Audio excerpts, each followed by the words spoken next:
Hello, hello, hello, hello, hello, hello, everybody. Before I get started reading, before I get started reading, um, I would like to bring attention to this video that I am showing on screen. FYI, to whoever's editing this, to me. I don't know why I said whoever, to me. But anyways, this video on screen, it's called, I can remember. The worst thing ever, parentheses, maybe. Um, and I was asked to, gosh, I'm saying a lot. It's unprofessional. Anyways, I was asked to promote it by by a fan of the audiobooks. They said that it was created. They were inspired to create it based on the non-audiobook Loud House Revamped videos that I've made. And that's it's kind of cool. I mean, of course, I'm going to say yes. Because myself, and probably Ethan or Gamer, whatever you want to call him, but we always had this idea of should we get popular enough and big enough, we should promote smaller channels, help them out. And well, I'm glad I can do it now. I have to say, it's happened a lot sooner than I thought it would. But even still, it's cool. It's cool that somebody made a video based on, inspired by something I made. That's cool. So yeah, go watch it. There's going to be a link in the description. Oh, I should probably explain what it is. It's looking at a collection of deviant art um that tells the story of the Titanic, but with oh my god, speak. Star versus the forces of evil characters, and maybe some others. You know, I haven't watched Star versus the Forces of Evil, so for all I know, plenty of those characters could be in there. Plenty of the characters couldn't be. I just know Star and Marco Diaz and the three-eyed demon guy and the headless unicorn, the bodiless the unicorn, and Bluto, the little bird guy. But that's not important. So yeah, if something like that interests you, um, check it out. Like I said, there should be, unless I forget, there should be a link to the video in the description, uh, just in case the title, which I assume I'm also including on screen, isn't enough for you to find it. So yeah, if that interests you, check it out. So now we will start reading chapter 139. Canada Mutant Island Part 3. I'm getting Discord messages, and I really hope they're not coming up on the recording, but we'll have to endure. So, I keep getting them. Week 3. It was week 3 of Total Drama Revenge of the Island. Chris walked out and blew an air horn in his megaphone. We all woke up and got dressed. Morning, campers, says Chris. By the way, I am still a little. I'm not sick, but I do still cough occasionally. I swear, if I get another Discord message, I'll stop the recording right now and I'll go find out what's causing it and I'll put an end to it. Okay. Okay. So, morning, campers, says Chris. Hey, Chris, what challenge do you have for us today? I ask. I'm just going to get to that. First, it's time for a 20-kilometer run around the lake. Now let's go, says Chris. We all ran and we were getting our legs in shape, and 1 hour later, it was time for breakfast, and it was a buffet table. We ate all the food, and it was delicious. Boy, that was great. Hold on. Ew, I hope that came through. I kind of hope that didn't come through too. Anyways, excuse me, I say. You said it. I ate 80 bowls of ramen, says Naruto. I ate all the turkey, says Alan. We're stuffed, I say. That's good, cause now, cause it's now time for the Awake-a-thon, says Chris. Oh, I've seen this one. This was a funny one. I'm literally impressed that you all stayed up for almost 4 days, I say. Ugh, don't remind me, but thanks, says Gwen. We got started. My eye hurts. 12 hours later. We are now 12 hours into our in we are now 12 hours in and our campers are getting started, says Chris like a nature documentary narrator. That is not true, Chris. If you were just getting started, you wouldn't be 12 hours in. 12 hours in means that they are 12 hours in, not getting started. I would give it to you if you said 1 hour in, because it's going to be a long competition, I assume.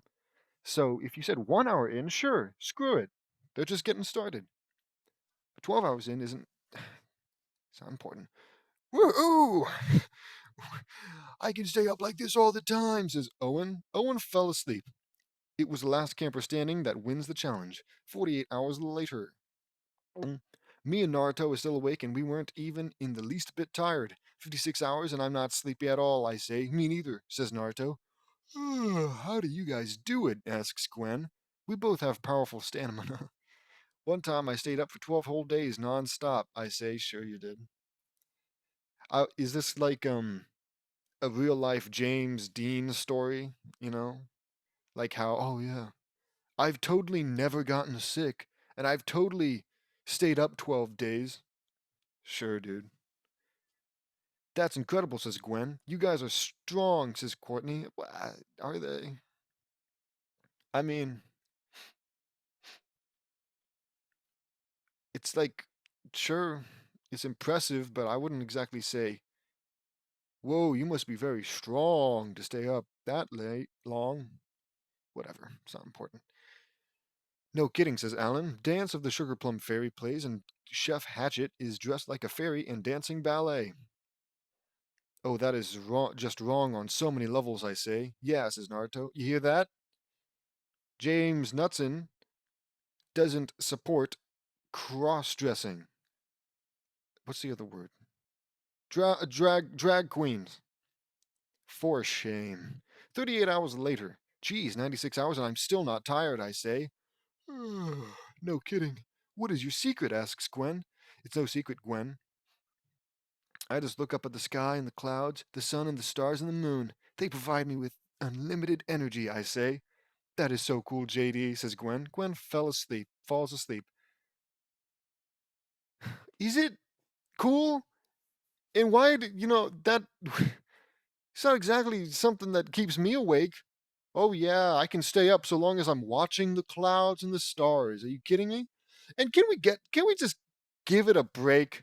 Can't JD realize, because he strokes his ego. Every few lines, he has to stroke his ego. And can he not understand that if it is working, right? If people are reading this and thinking, oh, JD is so cool, can't that be enough? Can't he be like, oh, they know that I'm cool, you know? So you don't have to do it in the next 5 lines. We can have this normal, quote unquote, normal progression of the story and dialogue and shit like that without you saying something that makes you look cool or having other characters be like, oh my god, you are so cool. It's a little old, okay? And hell, even if he couldn't help it, at the very least, right? We already know he's super good at staying up for a long time. Okay? If it was like a bunch of different things that he was trying to like, oh wow, JD, you're so good at staying awake and you're so good at cooking and you're so good at running, you know, if they were different things, okay, sure. He's an egoist. He's an egomaniac, narcissist. I can understand why he would do that, but we don't need character after character after character, mention after mention after mention about how, oh my god, I can stay up forever. I'm so cool because I can stay up for a long time. We get it. I was going to say object permanence, but that doesn't apply here, I don't think. Whatever, the fact is, I have a decent enough memory to remember that you are very good at staying up. So we don't have to mention it. Save me just a little bit of time. I'm wasting time. Okay, I grab a blanket and put it on her and sit back down. Then I saw that Duncan standing there completely still.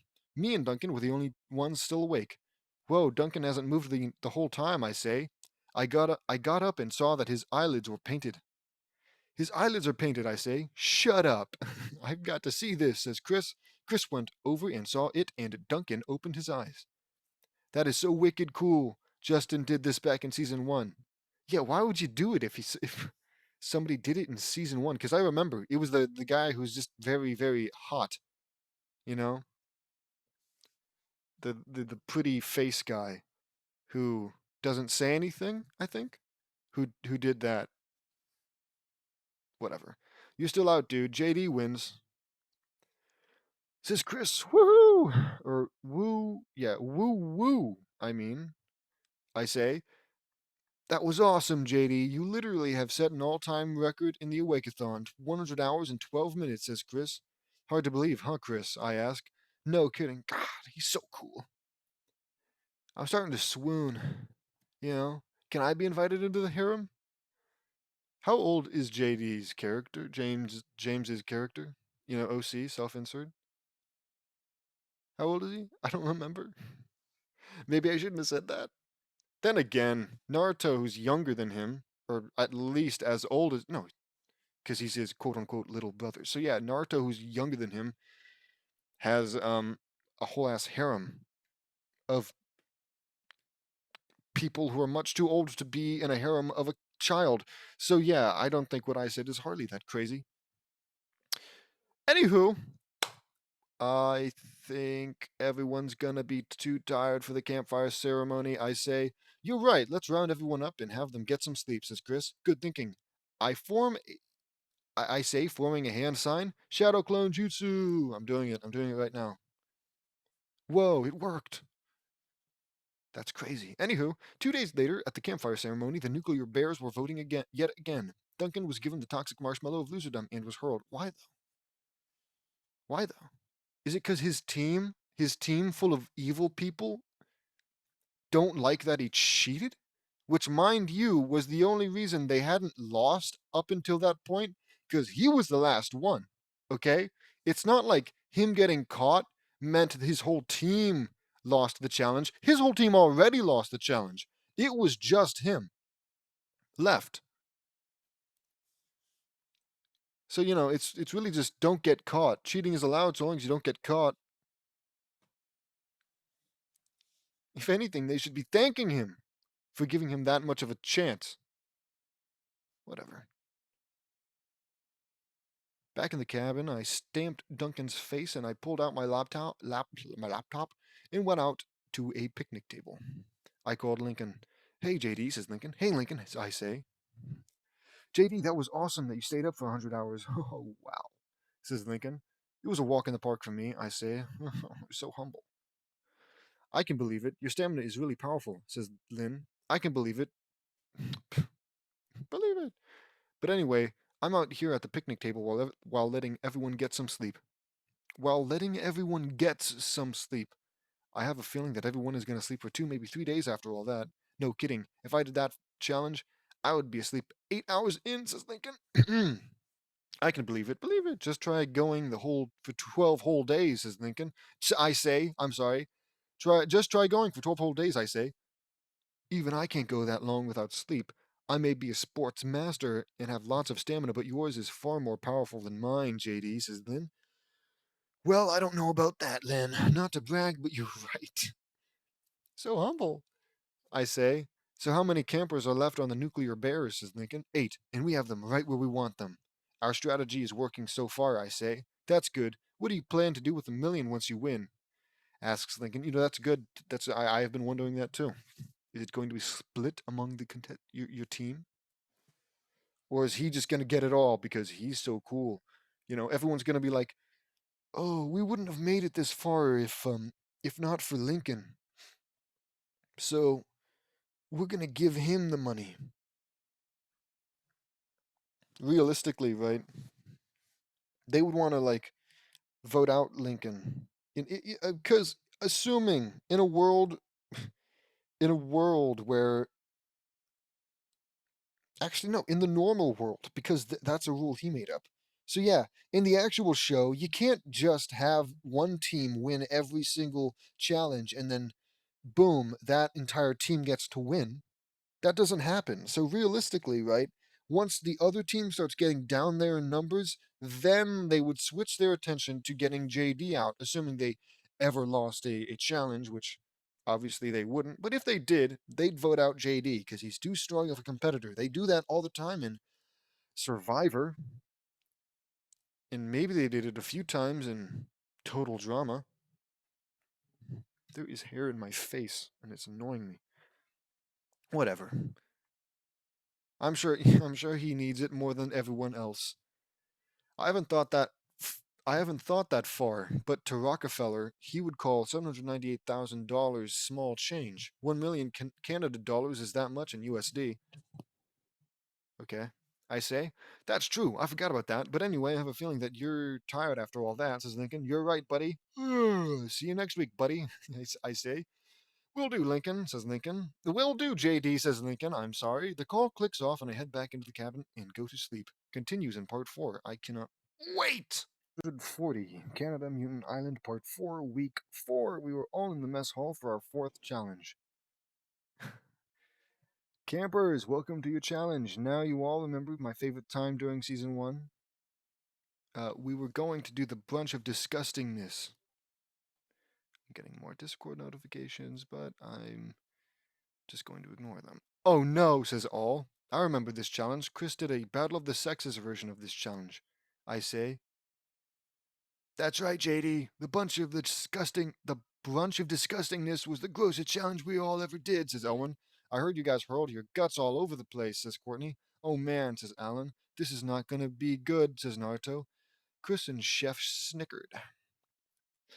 All right, campers, this is all going to be a double elimination round. Here's the rules. We will not be doing a Battle of the Sexes theme this time. You will be in your teams. You will each be given a 9-course meal, and it will be gross, and the dish you had will be grosser than the last. The team that finishes the most dishes wins, says Chris. This is going to be good, I say. I love that confidence, JD. First some hors d'oeuvres. Is that how you spell hors d'oeuvres? Who cares? Says Chris. From what I remember, the first dish was bull cajones. Cajones. Yeah, I remember that too. You know, they got away with a decent bit uh in that supposedly kids cartoon. A lot of not a, I almost said uncensored. A lot of censored nudity from what I remember. An interesting way to put it. Here's the dish. Ants. White ants, says Chris. Interesting, the people in Uganda eat these. Sure. He could be right. He could be. But for all I know, JD just looked up who eats white ants. Took the first Google search. I eat them and they taste like chicken. Tastes like chicken, I say. I can guarantee you ants do not taste like chicken. Not in any way. In fact, I mean, unless you ate like a bowl of them, I guess I've never had that many ants in my mouth. I ate an ant once. I don't even know why. I don't remember why. Why did I eat an ant? Whatever. It tasted like an ant. I think it was a little sweetish. Sweet-ish, not Swedish. Whatever. It tastes like chicken, I say. That's cool, says Naruto. Naruto eats them, and the team ate them too. Wait, everyone has to eat them? Whatever. Team Atomic Owls wins round 1. We cheer. Good job, Owls. JD, how did you know that the Ugandan people eat white ants? Asks Chris. Me and my family traveled all over the world and I learned all sorts of unique cultures and more. Tried all sorts of weird food and more. It was an invigorating and educational experience, I say. Sure, I can believe it, says Chris. Believe it! I wish I could have gone with you guys on Total Drama World Tour. That would have been awesome, I say. I know. Next course, soup. Moroccan spicy stew, says Chris. I love Morocco stew. The people in Morocco have some of the spiciest spices in the world, and some are so strong that they can burn your stomach on the inside. I say, not that JD is going to have any issue with it, I'm sure. We had bowls of Morocco stew in front of us. It smells really good, I say. I drink the whole bowl, and a blast of fire explodes from my mouth. Yummy, I say. You are one tough guy, JD, says Chris. I know. Plus, I've been to Morocco. Really? I couldn't have guessed. And it's really good food and an interesting culture. Well, guess what, JD? If it's really good food, it wouldn't be in the fucking challenge. It's supposed to be the bunch of disgustingness. Okay? So the food should be disgusting. Don't get me wrong, if it's super duper spicy, it's going to be hard to eat, and that's kind of the same thing as it being disgusting. You know, I don't want to eat something super spicy in the same way I don't want to eat something disgusting, but unfortunately, spicy and disgusting are two different things, so it shouldn't be in this fucking challenge. Where was I? I keep getting off track. I'm getting off track.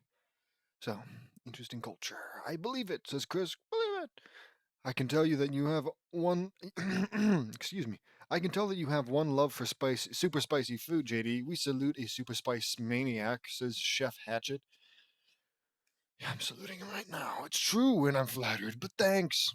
I don't think that. Whatever. I say. Everyone ate their soup and endured the spice. The Owls win round two, says Chris. We cheer. Whatever. You know? I walk up to JD and I ask, where are the steaks? And he thinks I'm fucking talking about meat. No, dude. Does he know how to spell steak? He certainly doesn't know how to write one. Oh, wow. The radioactive bears actually eat the soup faster than the owls. And now it's 1-1. And that, James, is called tension. What if we don't win? Is tension the right word? Whatever. Like I said, stakes. Maybe they'll lose. Oh, whatever. We cheer. You guys like pizza? Asks Chris. Who do you think who do you think's gonna respond? Love the stuff, I say. Oh, JD responded. Now that's surprising. When we had this challenge in season 1, he gave us pizza with jellyfish, live grasshoppers, and live anchovies, says Gwen. Yuck, I saw that and that was gross, I say. Then how about the same thing, guys? Says Chris. Very fucking, very fucking original. Chris gave us a pizza with grasshoppers, anchovies, and jellyfish. Me and my big mouth, I say. If anything, it would be Gwen saying that. Whatever. That is nasty, says Naruto. I know, says Alan. I believe your auras are fluctuating because of the gross food, says Dawn. What the fuck? What is it? What? Oh yeah, any other day I'm an unstoppable killing machine. You know, oh yeah, I'm in Super Angel 500, and oh crap, he brings out a plate of gross food. Now I can't maintain my aura, and now I'm back down to Super Angel 499 because of gross food, I guess. I mean, look, write that down, people, okay? If you want to fight JD, bring a plate of gross food, and maybe his fucking aura won't flare up and he'll. Maybe you'll win. You won't, but maybe you will. I know, Don, I say, because, JD doesn't know nothing. He doesn't know nothing. There isn't anything he doesn't know. I heard that Trent didn't like this, says Courtney. I saw that, but let's eat it, I say. I ate a slice and it wasn't that bad. Oh, sure.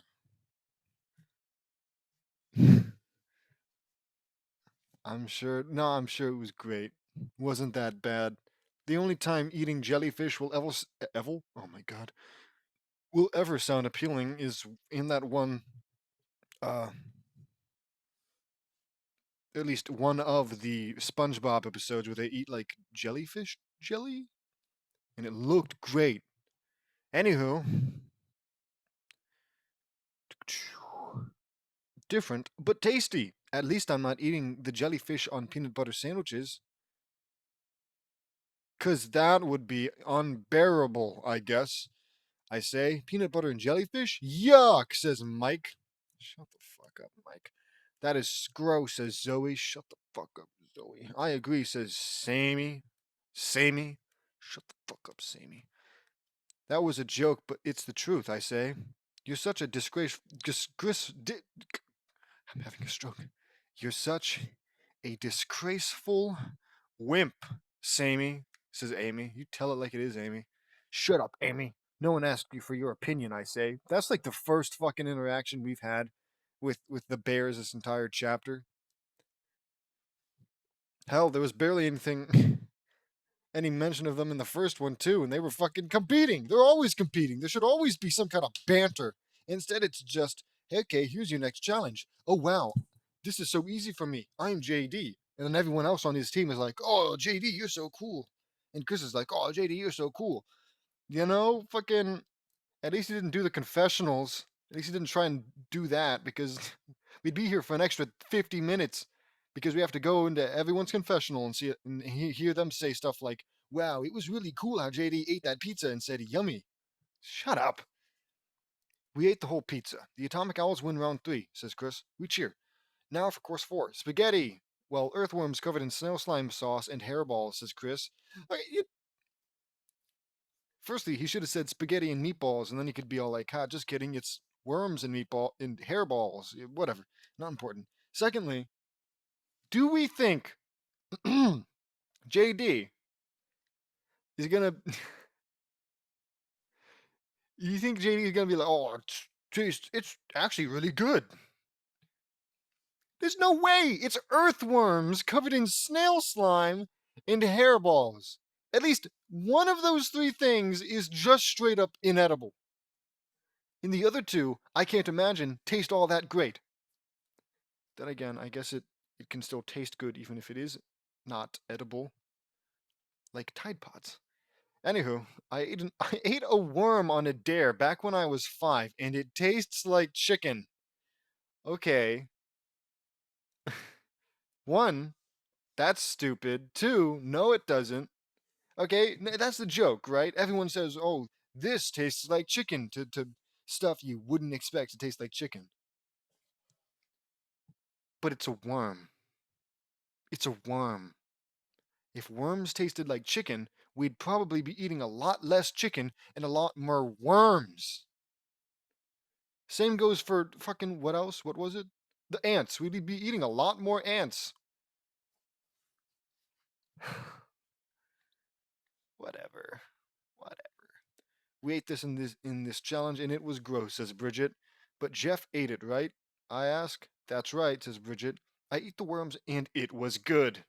Yummy! My friend Lana eats worms and she loves them. I say. Lana is one brave little girl. You know, if you told me that, Gwen, if I heard that, I wouldn't think, wow, she's so brave because she eats worms. No, I'd think, wow, she was born with a severe mental disability because no normal person eats worms. Okay? She doesn't have to have a mental disability, mind you. She could just be extremely eccentric. But I'm never ever going to say you're so brave for eating worms. What what universe is that considered brave? Maybe if like maybe if like some fucking super being came down to earth and said, "Lana Loud." Which one is it? Yeah, Lana Loud. Eat this bowl of worms and the fucking universe will be saved. But also the worms are toxic and you might die. Then I'll say that she's brave. But as far as I can tell, a kid who just of their own free will decides I'm going to eat some worms, that's a kid you don't talk to. That's the kid that's weird and you leave them the fuck alone because they might try and cut off your hair and put it on some doll that they've made of you if you get too close, okay? Because that's a red flag. Worm eating is a red flag and it doesn't taste like chicken, and I don't want anybody to say otherwise. I don't care if I'm wrong. I don't care if I'm wrong. For all I know, I could go grab a handful of juicy fucking worms, eat them, and be all like, oh wow, this does taste like chicken. And I still wouldn't admit it because I hate JD and I hate what he's writing. And let's get back to the reading, shall we? Lana is one brave little girl, says Gwen. She sure is, I say. We all ate our plates clean. Done, I say. The Atomic Owls win round 4. We cheer. There are 5 more dishes left. Bon appetit. says Chris. Oh, we're not gonna go off. We're not gonna go through them all. Okay. A montage plays, and it shows us eating all kinds of disgusting food, and the atomic owls eat them all. Dish 5 was rotten onion meatballs. Okay. Isn't that just like straight up poison? You can't. It's not like they're rotten onions. They're unsafe to eat. Because that's what rotten means. Whatever. Cartoon logic. Dish 6 was chum smoothies. Dish 7 was Icelandic rotten shark shish kebabs. Now I'm wondering, wait, now I'm kind of hoping they hadn't done this. I wanted him to say, oh, yummy, to the rotten onion meatballs or the rotten shark shish kebabs. I want him to say, oh, this straight up rotten food tastes good, because God knows he would. Whatever. Shish kebabs. And dish 8 was snake stuffed with squirrels. Chris threw up, and it was gross. Oh man, you guys are so gross, says Chris. Sorry, Chris. It's a good challenge. It's not. All right then, I say. All right then. It's time for dessert, and we'll have an eat off. JD, Amy, join me, says Chris. We sat down, and Chris gave us a dessert glass that had radioactive marshmallows in them. I'm confused. Now it's an eat off? How were they getting points before? Right? Were they getting points because they finished their food first? In which case, an eat off? Because if that's what was happening, then why are you saying that this last one is going to be an eat off? Maybe he's implying that it's between only two people instead of the entire teams. It would have been really nice to have, like, for hell, you'd think that JD James would actually write the other team eating the food, because guess what? It's a bunch of gross food, and then he can have all the people that he doesn't like eat it and throw up. That's absolutely something James would do. But no, the one time his borderline psychopathic hatred for certain characters could have actually aided the story by showing us, giving us a little context, because he didn't explain how the fucking challenge works, so we'd have to kind of go based off of the interactions between the teams. And that would have happened had he decided to write about the teams, both of them. Whatever, man. There's so much. I can't help but point it all out. Because he writes about, oh, hey, look, Amy ate the worms and she threw up. Ha ha ha ha. That's because, and James obviously wrote it because he hates Amy. But also, hey, now we know that Amy didn't finish her food, so maybe that means they don't get a point. So now I know why the owls are winning. Also, if the owls won everything, actually they don't say. Yeah, the atomic owls ate them all. So I have to assume the atomic owls won all 8 rounds. So why are we having this last one, Chris? They have 8 points. This is the 9th round. What is it? Is this going to be for 8 points as well? That doesn't seem fair, Chris.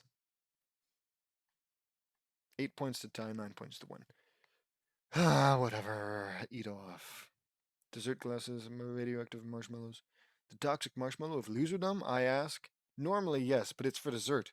Now, whoever eats theirs first wins the challenge, says Chris. Interesting, I say. Interesting, says I say, as if it's some difficult to understand concept. Fascinating. Well, yes, it is. Ready? Go, I say. Says Chris. I picked up the marshmallow and it didn't affect me. Radiation doesn't burn me. I have radiation immunity, I say. And don't you think that makes it a little fucking unfair for you? Don't you think that maybe they would never actually invite you to a TV show like that? Then again, people would watch because, oh wow, we love JD, and then they'd get a ton of views. But if people weren't so infatuated with everything JD, then this would be the most boring television in the world. Okay? Because no television series anywhere has performed well. Television series or show has performed well simply by having some awesome character who everybody likes and does everything super well and has no issues ever. Nobody finds that entertaining, James. Whatever. I keep getting off track.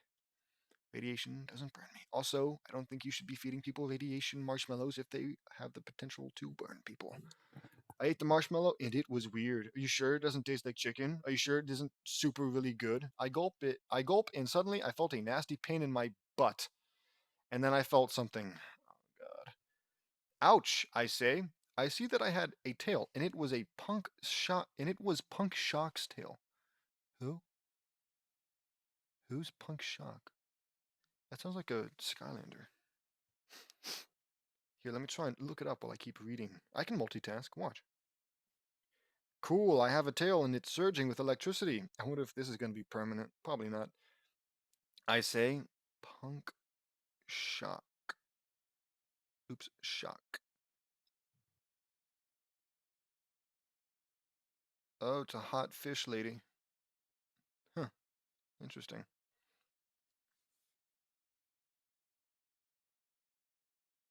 Anywho, I have a tail and it's surging with electricity. I say, the atomic owls win, says Chris. We all cheer. I don't feel so good, says Amy, who apparently also ate hers, but, God forbid we put in one line in the goddamn chapter that says, Amy ate hers soon after me, but not as quickly. Amy projectile vomits everywhere, and it set off a chain reaction of projectile vomiting, and I projectile vomit all over Amy.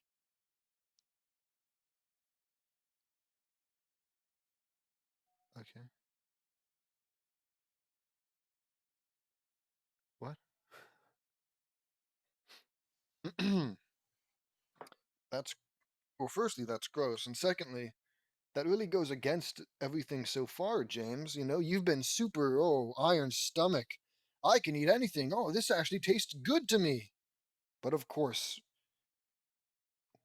when the time comes, suddenly, I can't keep it down, and then he vomits because he has to, because it's Amy, and he hates Amy, and she has to get her comeuppance.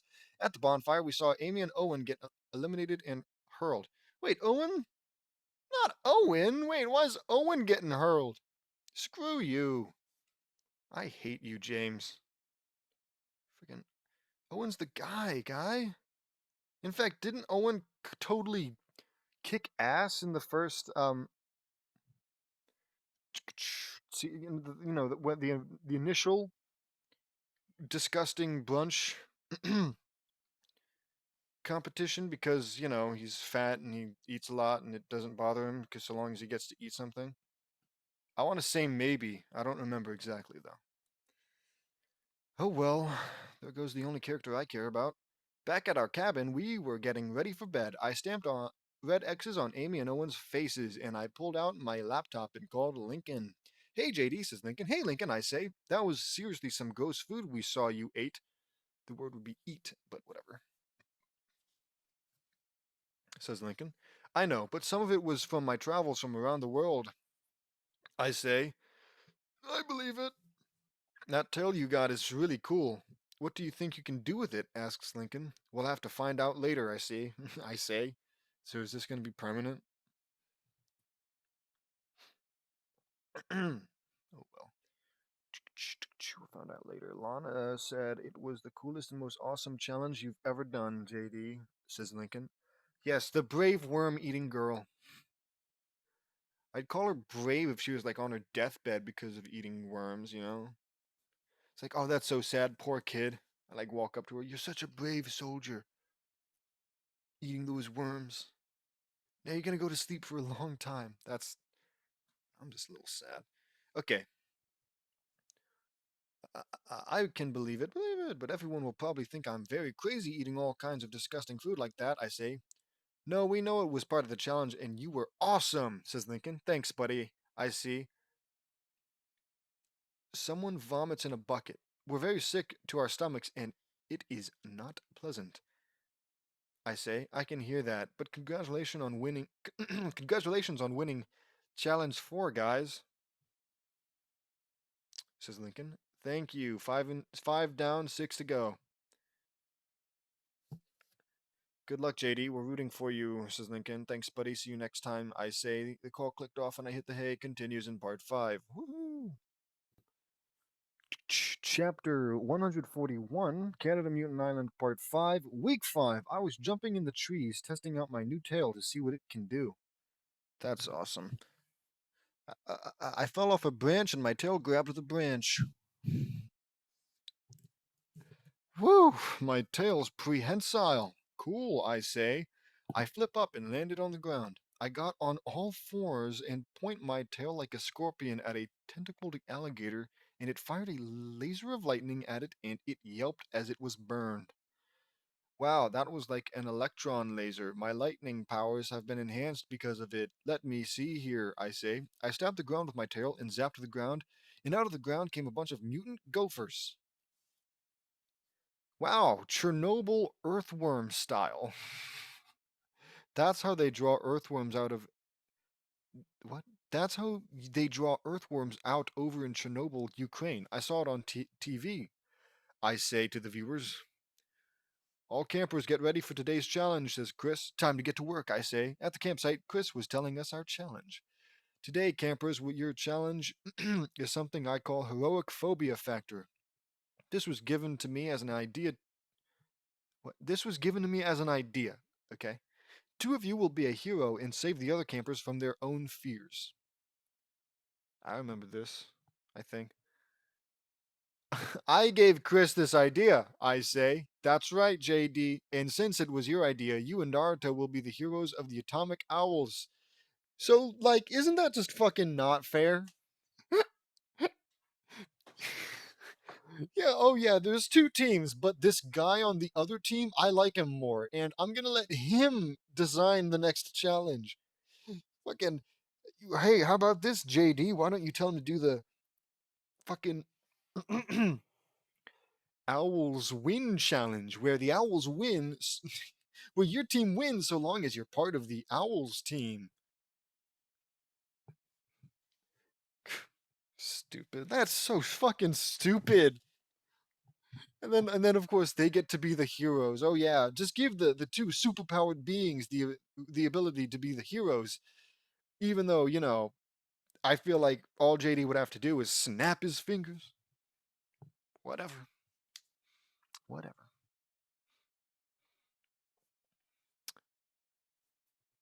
What the heck was I doing? I skipped ahead for no reason. I'm sorry. I'm sorry. I'm sorry.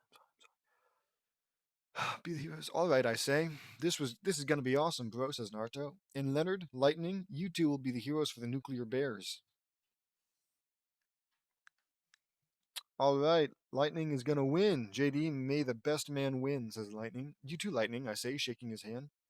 I saw the phobia factor challenge and it was intense. I'm sorry you guys went through all that. So wait, you didn't? Okay, so I was like, wait, JD gave him the idea, but I swear I saw it somewhere. I saw it on, a previous season because it did happen. Why is Chris saying he got the idea from JD if he himself has already done this challenge previously? It exists. I mean, maybe he's implying that he got the idea to do the challenge from JD, in which case he could have just worded it better rather than saying, "Oh yeah, I got the idea from JD." It's just stupid. Because that's not really. You didn't get the idea from JD. You got the idea to do the challenge from JD. Whatever.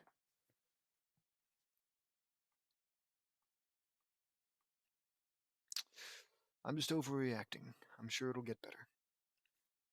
I saw the phobia factor challenge and it was intense. I'm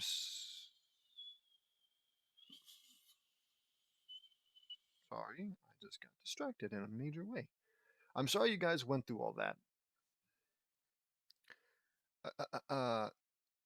I say. No, it's all right, JD. But we saw your adventures in the headlines and they were awesome, says Gwen, making sure to take time out of their day to fucking praise JD.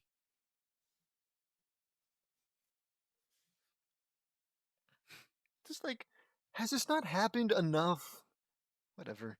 Besides, you can save all of us, says Courtney. Thanks, guys, I say. JD, Naruto, Lightning, Leonard, please come into my quarters while everyone gets set up, says Chris. Okay, I say. We went to Chris's luxurious mansion on the other side of the island. Of course they do. Wow, nice mansion, Chris. Not as nice as mine, I say. Thank you. This is where the campers that lost season 1 stayed, says Chris. It's beautiful. It's like my mansion back home in Michigan, I say. Your mansion is much nicer than mine, though. But that's not important, says Chris. We were in Chris's room and having some juice. Why? Why in his room? What are you having a sleepover? Go to the fucking kitchen or the living room. You don't go to somebody's room. Whatever. Now, JD, we went through. Sorry, we went through with your challenge because it was a great idea. Now the objective for you four is to rescue as many campers as possible. We've set up a dangerous obstacle course full of booby traps, booby, for all of you to clear. For all of you to clear to rescue each camper, says Chris. I love a good challenge, Chris, I say. We will use magic to rescue our campers, says Leonard. Not now, Leonard, but your magic works now. What? Dude, this dialogue is amazing! Not now, Leonard, but your magic works now, says Lightning. I've been helping him. Great job, Leonard, I say. Thanks, JD. I owe it all to you, says Leonard. Of course he does. Of course he does. Of course he does. Of course he does.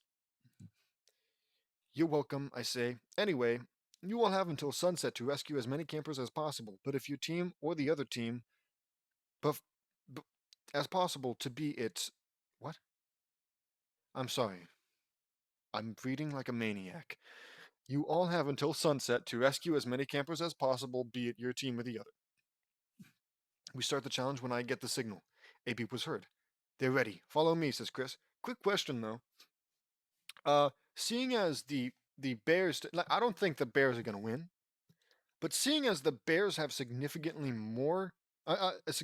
less campers, are they going to? Is it easier for them to win, or is it like a point system where for every camper you rescue, you get a point? In which case, they can't possibly win if the Owls get, you know, one more point than they have campers on their team. Unless of course, God, I keep saying I keep saying Anyways, unless of course the points per camper increase with as the number of campers decrease. Whatever. I feel like it would have just been easier to have a handful of campers sit out so that the teams are equal for this, but that would call for critical thinking and hindsight, which are two things I'm pretty sure James Knutson lacks entirely. Oh my god, this is a long chapter and I keep getting off track ranting. Okay. No more long rants, and that's a promise, and I've always kept my promises. Are you ready? Wait. We were led to a starting line and we got into position and Chris gave us a list of what every camper.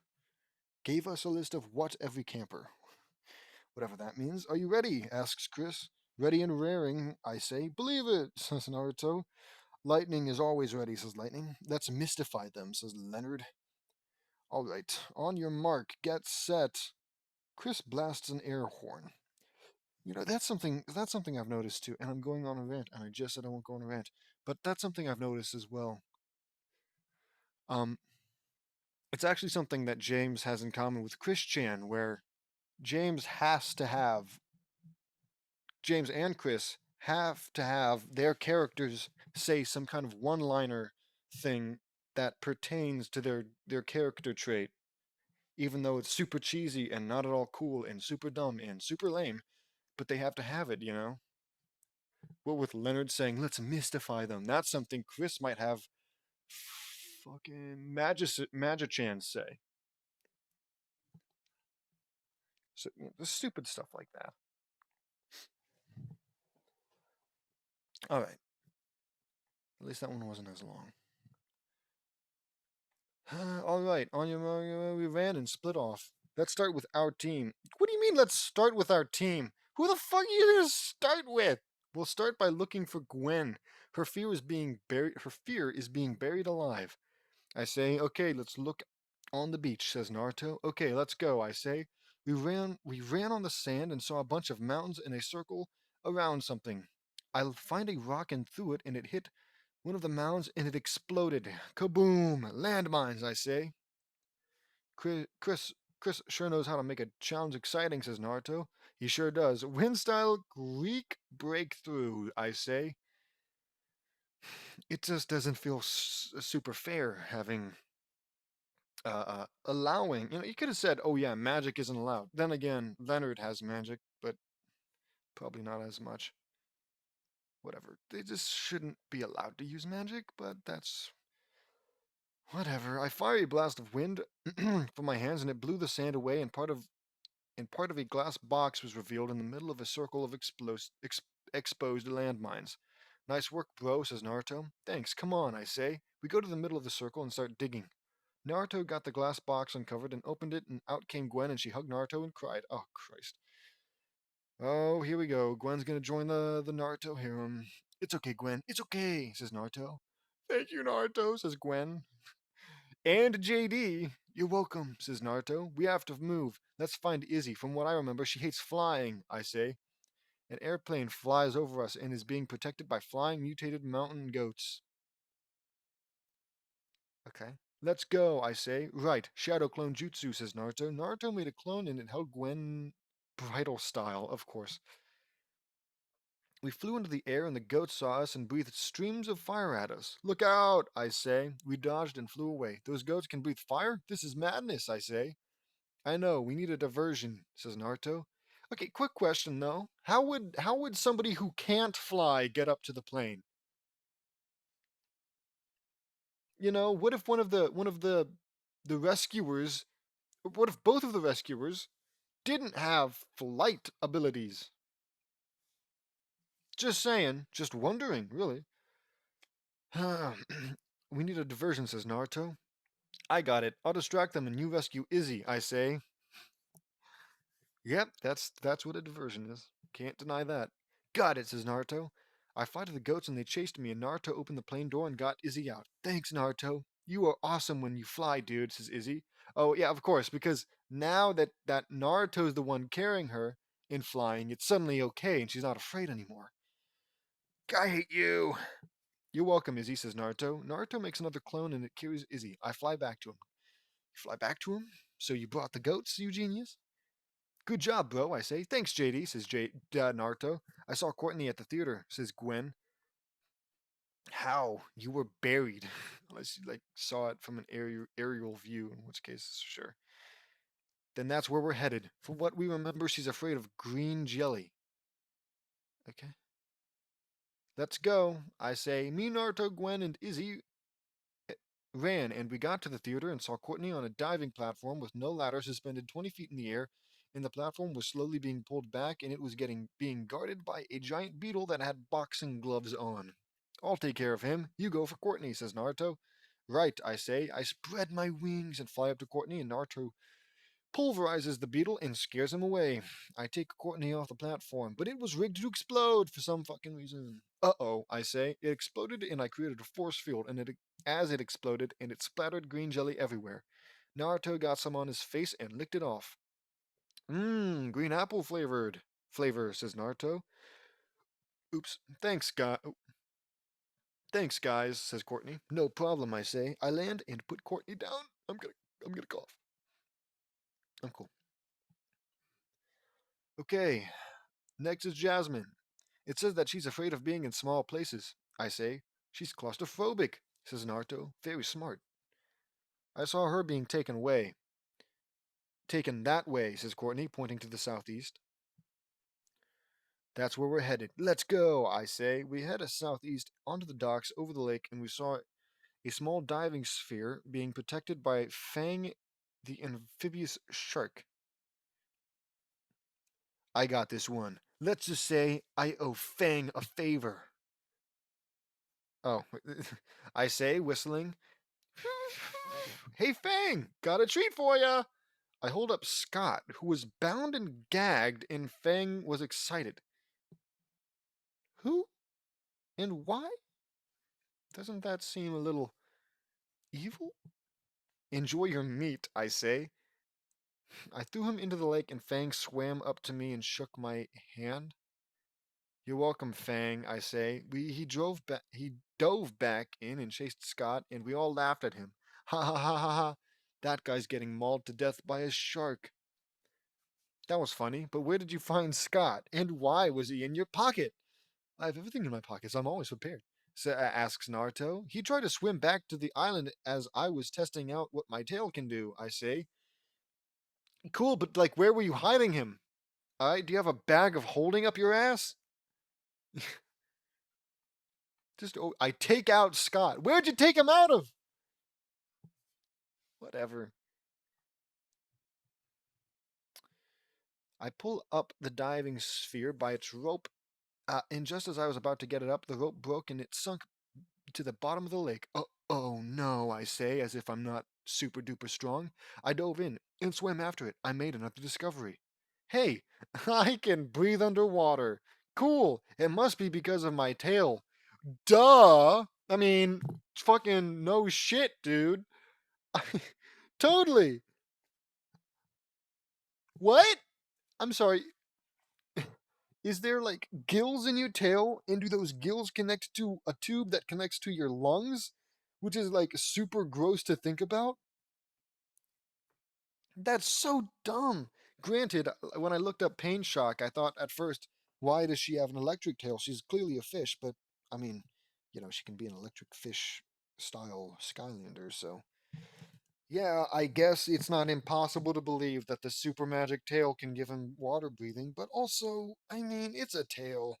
Can't we just say it's one of the things he can do? You know? Like one of the million things he can just casually try to do and then do it? No, by the way, if he can't he control water? Why not just make a little air pocket around yourself? Who cares?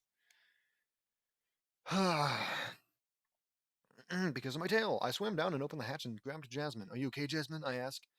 She gave me the thumbs up signal. Awesome. I can breathe underwater now, I say. We go to the surface. We surfaced and Jasmine was coughing. We got we got onto the docks. Thank goodness you're all right, Jasmine, says Naruto.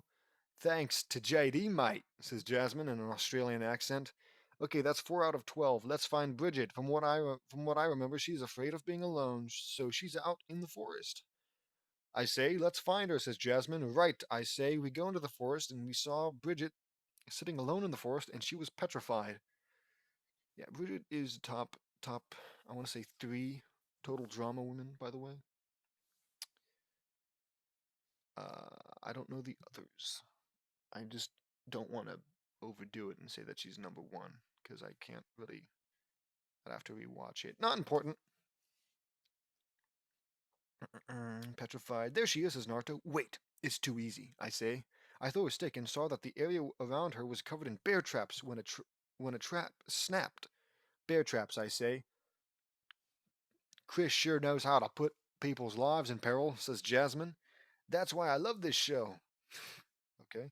Naruto, you go fly over and rescue her, I say. Got it, says Naruto. Naruto spread his wings and flew out to her and picked her up bridal style and carried her over to us. Thanks, Naruto, says Bridget, swooning. You're welcome, Bridge, says Naruto. Look at that. Even gave her a pet name. That's super weird. Okay, let's find Mike and Zoe. I say, help! Can anyone hear me? Help! Yells Zoe. We found Zoe. Where are you? Yell out.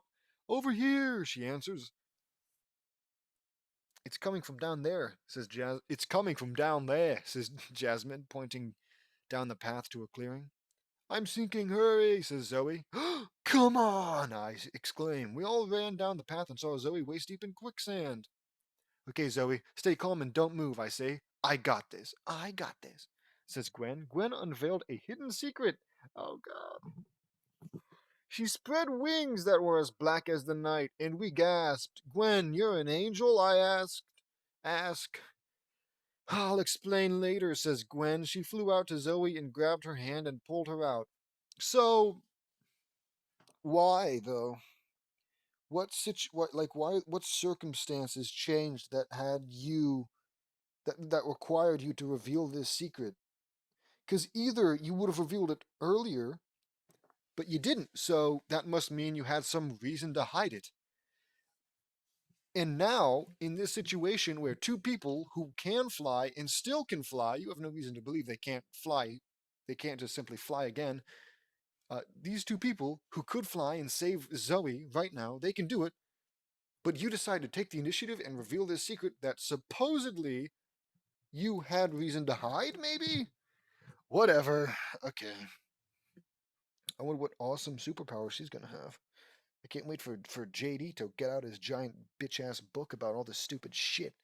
Anywho, I'm getting really angry and I should calm down. Way to go, Gwen. I say. Gwen carried Zoe over and put her down. Thanks, Gwen. That was awesome, says Zoe. You're welcome, Zoe, says Gwen. Gwen, that was amazing, says Naruto. I agree. Those black wings are perfect for you, Gwen, says Courtney. Thanks, Courtney, says Gwen. So, you're afraid of quicksand, Zoe asks. I ask. Yeah, it's a complicated story, says Zoe. We'll have to hear it later. Let's find Mike now, I say. I saw him being taken into the boathouse, says Zoe. Okay, let's go. We ran to the boathouse and I kicked the door down and a bucket dumps over us and it was filled with acid. Sulfuric acid. That was close, I say. We see Mike in a pretend padded cell in a straitjacket and was gagged and surrounded by mutant gophers. Oh man, I say. Zoe ran and kicked the gophers away from Mike, and they ran. Zoe, that was amazing, I say. I'm scratching my nose. Thanks, says Zoe. I untie the straitjacket, and Mike gets out and pulls the bandana out of his mouth. Thanks, guys, says Mike. No problem, Mike. You're afraid of insane asylums? I ask. I'd rather not talk about it, says Mike. That's okay, man. Let's find Alan now. We're gonna need Manitoba Smith's adventuring skills. Who? Whatever. I pull out a fedora hat and place it on Mike's head, and he gasps. No problem, mate. Leave it to me, says Manitoba Smith in an Australian accent. He's this way, says Manitoba Smith, sniffing the air. I hate this. I'm not having fun. I'd rather play video games. I'd rather read the dictionary. We follow him and we found Alan surrounded by a bunch of squirrels that were bald. Squirrels, I ask? The squirrels saw us and they shot lasers out of their eyes. I shielded us in a force field. Squirrels that have laser vision. Weird but cool, I say. I believe it. Believe it, says Naruto. I got this one, mate, says Manitoba Smith. He jumped out and dodged all the squirrels' fire and leapt in and picked up Alan. Hold on tight, mate, says Manitoba Smith. Okay, says Alan. Manitoba Smith climbed up a tree and a squirrel shot lasers at a tree branch and they both fell and Manitoba Smith landed on the ground and I caught Alan. Are you all right? You all right, bud? I ask. Yeah, that was awesome, says Alan. Deep in Mike's subconscious, all of his personalities got together. Do you feel it? The malevolent one. He's coming, says Manitoba Smith. Oh, whatever. A portrait of Mike gets caught on fire and an evil personality comes out. His name was Mal. Was Mal, and he is pure evil. Outside, I sense Mal's presence. Dun dun dun. Cool. Guys, I guys, I sense an evil force inside Mike. I'm gonna get it out of him, I say. I use my powers and pull out Mal, and he manifested on the physical plane. We all gasped, and Mike woke up. He saw Mal. Excuse me. You, says Mike. At your disservice. That's because we know he's evil. That's how we know he's evil. Because he said disservice instead of service. But I got rid of you in juvie, says Mike. You were in juvenile detention, Mike? I ask. Yeah. This creep was making me do all kinds of terrible things and he was running the place. His name is Mal and he is my pure evil personality, says Mike. That's horrible, I say. I can't believe that this Claude was the one making you call all the shots, says Naruto. This guy must be evil to the core, says Courtney. Yeah, he smells like rotten meat and bat guano, says Izzy. That's a good analysis, says me. Oops. Dawn arrived.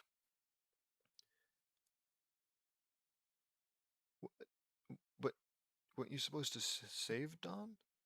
I saw a black aura inside Mike when we got here. It was pure evil. That's this guy, Don, says Don. That's this guy, Don, I say. Don looked at him and saw that he was completely covered in an aura of pitch black color. His aura is pure evil, says Don.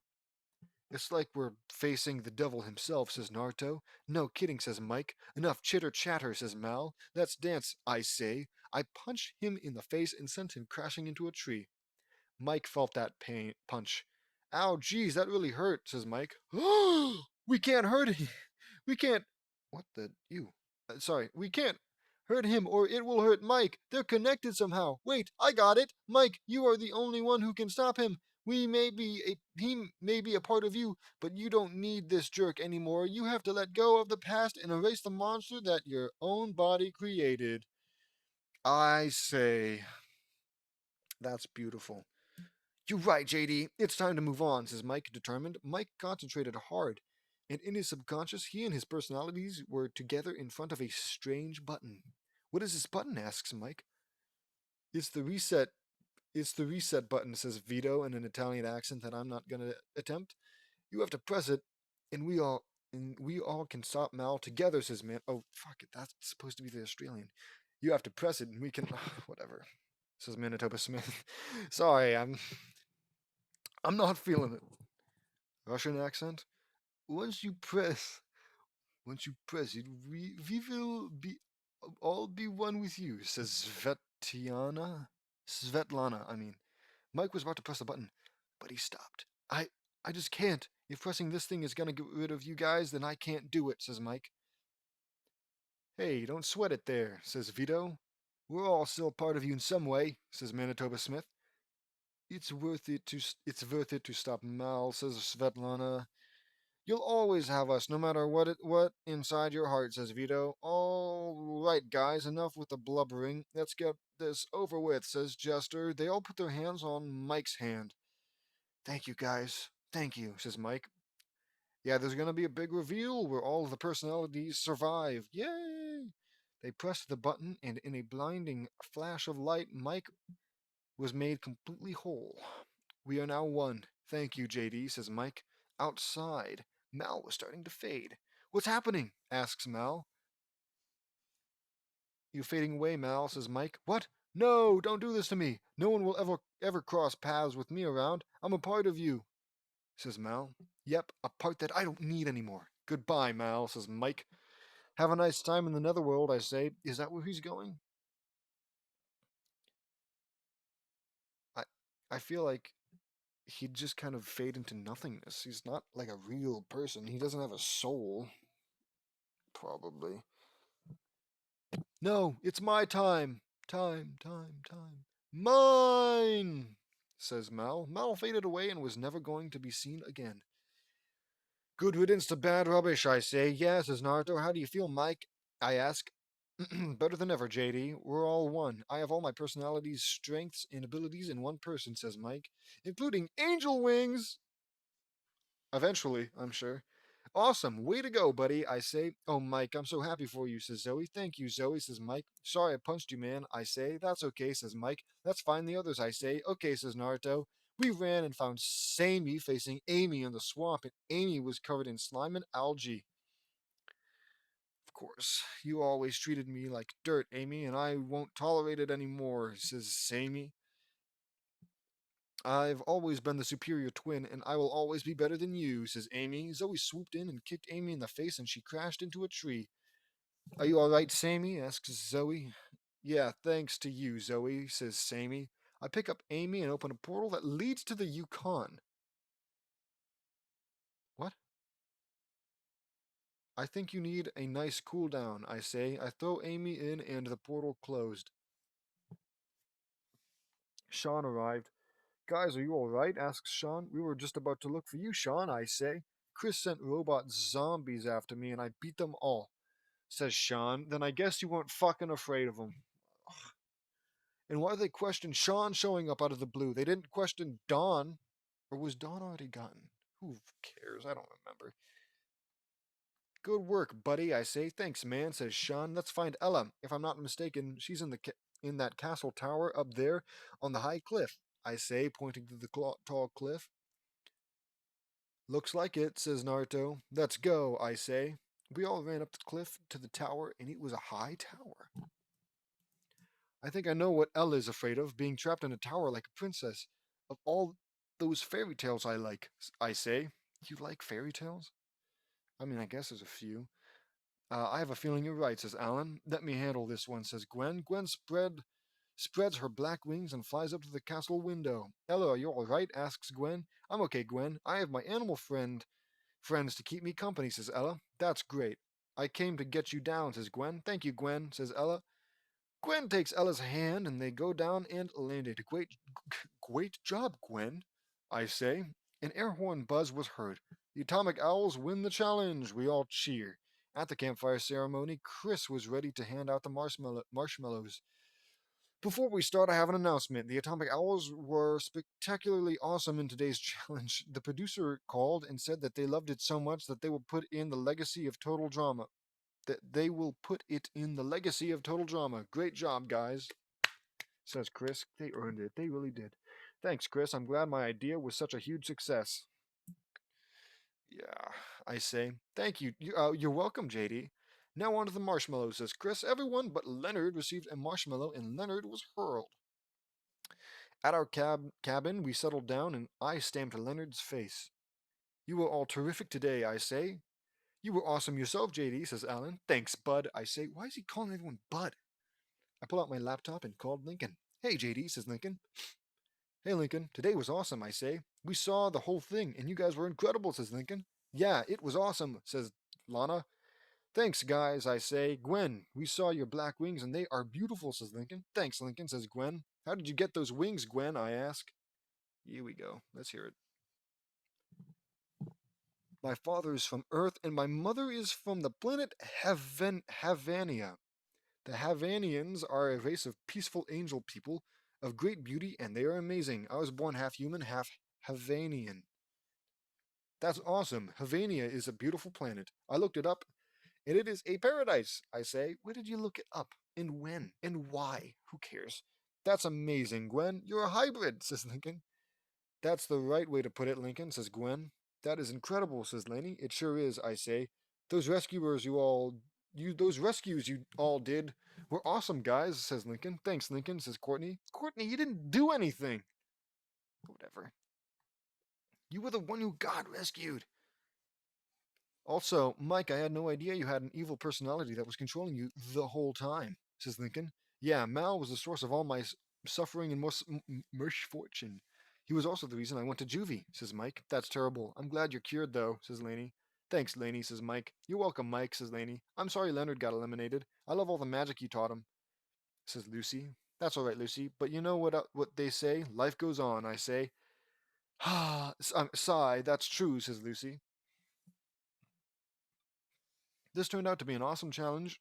No, it did. For all of us, and it was a huge success for the Total Drama legacy. I say, that was what we saw and heard. Way to go, guys, says Lincoln.